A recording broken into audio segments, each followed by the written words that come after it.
Қазақ даласындағы екі қасиетті өзен, біздің ана өзеніміз болып саналатын өзендердің біреуі. Іле мен Ертіс Қытайдың қолында осылай қалды. Абылай бабамыз шарасы жоқтығынан судың басын алмасаң, су менікі демегін деген сөзді Абылай бабамыз ұрпақтан ұрпақ мұраға неге қалдырды? Іле мен Ертіс қазақтың ана өзені сипатындағы өзен. Бізде Еділ бар, бізде Жайық бар, бізде Сыр бар. Қазақ даласы Орта Азия өзендердің мекені. Бірақ Ертіс пен Іле құрса, бүкіл шығыс пен бүкіл Жетісу қағырға айналады. Болашақта Орталық Азиядағы бірінші тақырып мұнайдың жоқтығы, газдың жоқтығы, ақшаның жоқтығы емес, Орта Азиядағы бірінші тақырып су тақырыбы болады. Орта Азиядағы бірінші соғыс суға таластан басталады.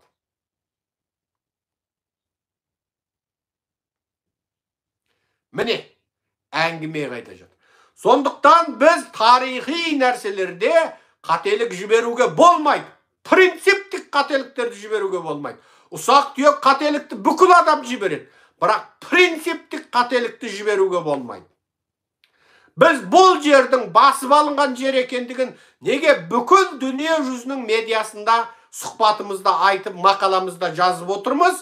Себебі ол жер қазақ халқы әлсіз кезінде, зеңбірек жасай алмаған кезінде, от қаруы жоқ кезде, жұңғарлармен соғысып әбден титықтап, үш қазақтың екеуі өліп қырылып тұрған кезінде, қазақтың шығысын Қытай, батысын орыс жаулап алды.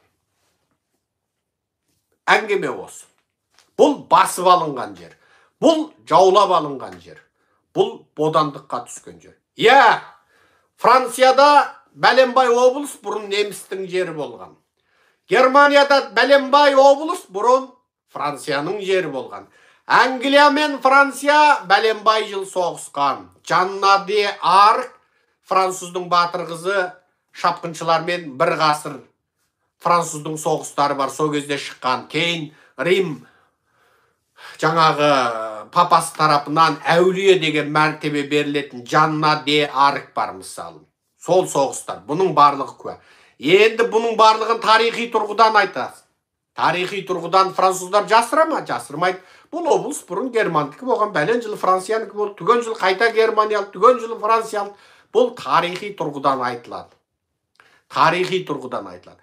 Ал бізде қазір Қытайдағы Іле, Алтай, Тарбағатайды қазақтың ең маңызды өзені, Іле өзенінің басы бастау алған жері қалған Іле, жер жаннаты Жетісудың шығысы Іле, Қытай жаулап алған қазақ жері екендігін біз тарихи тұрғыдан айтуға тиіспіз.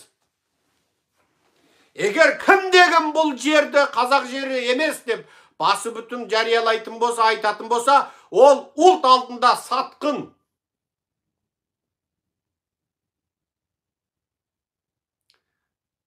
Ұлт алдында сатқын. Ертіс қазақтың ертісі. Іле қазақтың ілесі. Басыңды тауға ұрсаң да осы шындық, тасқа ұрсаң да осы шындық. Күлге аунасаң да айтатынымыз осы шындық. Қазақ халқы тарихтан бері орыс пен Қытайдың, Иранның ортасында ата бабамыз жан алып, жан беріп, қан төгіп, әрбір түйір топырағымызды қанмен суарып бұл жерді қорғап қалған. Біз ешқашан құрып жойылған индиженес пиполдардың санатына кірмейміз, қосылмаймыз. Ондай мәртебең керек емес бізге. Ондай жиналыстарың да керек емес бізге.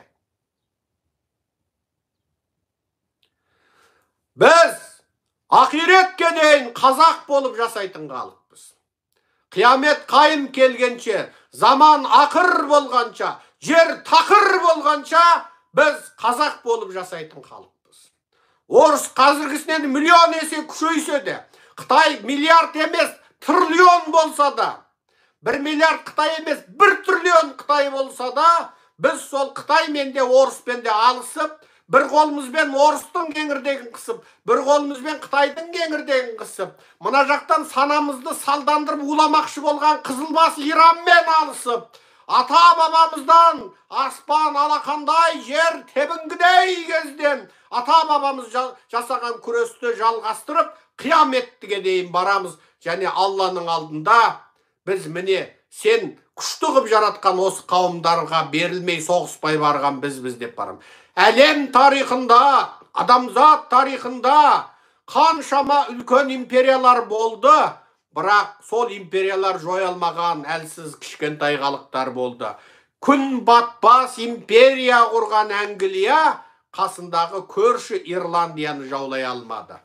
Бір бөлігін ғана жаулап, оны солтүстік Ирландия деп Ұлыбританияның құрамына қосып алды. Ұлыбритания деген Англия, Шотландия және солтүстік Ирландия біріккен патшалығы деп аталады. Міне, бірақ Ирландия республикасы бөлек тұр.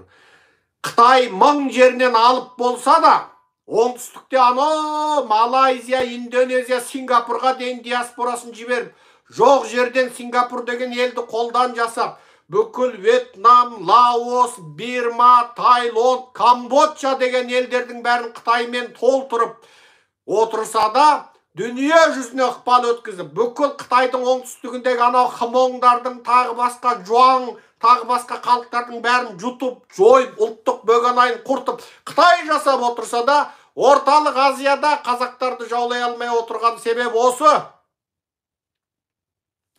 Біз мың жерімізден құрып кетсек те, жүрегімізде қазақ дейтін ұғым тұрады. Міне бұл біздің ұлттық сипатымыз.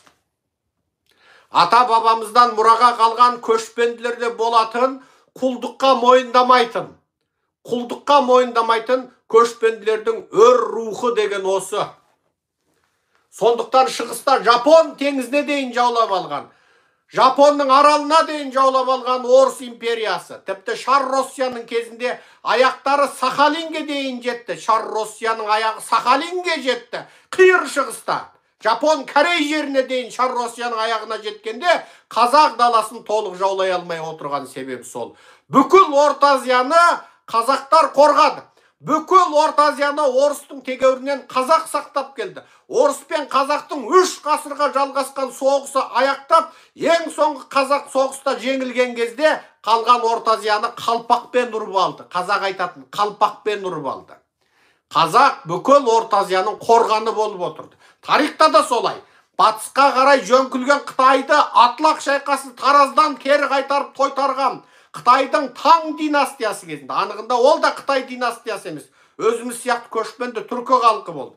Барып Қарақытайды жаулап, құжынаған Қарақытайдың әскерімен біздің Таразға келіп, біздің талас-таласына келіп, қазақтармен шайқасқанда соларды Орта Азиядан қуып кері қайтарған тағы қазақтар болды. Біз ата бабамыздан мұраға қалған осыншама шұғылалы тарихты біліп отырып, қанымызда ата бабамыздың күрескер өрлік тарих қаны ағып тұрып, біз бұл құлдыққа ешқашан көнбейміз. Соғыс бұл, идеологиялық соғыс. Бұл соғыста неше түрлі тактика қолданамыз. Қазіргі біздің Қытаймен болған идеологиялық соғысымыз human right, адамдық құқық.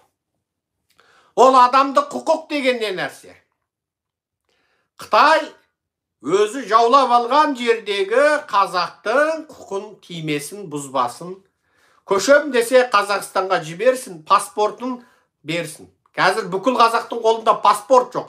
Қытайдағы қазақтың 99-да 99,999-ның қолында паспорт жоқ. Ол паспортының барлығын Қытай компартиясы тартып алған. Енді біз соларға паспорт бер деп отырмыз. Қытайға адам жетпей жатыр ма? Қытай адам азайып қала ма екен қазақ көшсе, соны қазаққа көшем десе жібер деп отырмыз. Міне, ал Қытай өзі 1,5 миллиард боп сыймай, құрт құсап, бақа құсап, бық-бық етіп отырған, бірінің етін бір жеп отырған бұл Қытай неге ана жердегі қазаққа таскенеше жабысып қалды? Себебі қазақтың генофонды керек оларға. Қазақтың жігіттері Қытайда екі нәрсеге қарық қылды Қытайды. бірі боксқа қарық қылды, бірі секске қарық қылды. Қазақтың жігіттерінен ұры қалып қалмақшы. Қазақтың генофонды, Қытай өмірінде сол ана тик-так топ, теннис, менис, малтау, салтау, секіру, мекіру, гимнастика содан чемпион алады. Жұдырықтан, балуандықтан Қытайдың чемпион болғанын көрдіңдер ме тарихта олимпиада? Жоқ, бола алмайды. Енді сол әлсіз генофондын мынау ата бабасынан көшпенді болған халықтың генофонды арқылы дұрыстамақ. Енді болашақта Қытайдан кәдімгі қазақтың боксерлары шығады. Бірақ аты Чаң Чүңпаң, Маң Чүңпаң, Саң Сүңпаң деген аттармен шығады. Өзіміздің қанымыз Қытай болмақшы. Қытай сол үшін қазақты жібермей отыр. Қазақ қызының жатырынан Қытайдың баласын өрбітпекші. Қытайдың тұқымын ана қазақтың жатырынан өсірмекші. Ата бабасынан бақа-шаян жеген аграрлық халық, ата бабасынан жеремшегін емген, соғыс көрмеген құл болып бағынған халық, ана өршіл, мықты, өрге күрек, құлдыққа бағынбайтын күрескер ұлдарды тәрбиелеу үшін, ана жаңа намыс үшін жанын беретін ұлдарды тәрбиелеу үшін, ана құл болған, бәленбай, ғасыр құл болып, мен өлтірмесең болды, қорласаң қорлай бер дейтін, ана құлдың жатырынан емес, ана мықты, батыр ұлдар туатын жатырдан өздерінің ұлын өсірмек. Сондықтан қазақтың қыздарын қатындыққа алу көбейіп жатыр. Міне әңгіме қайда жатыр.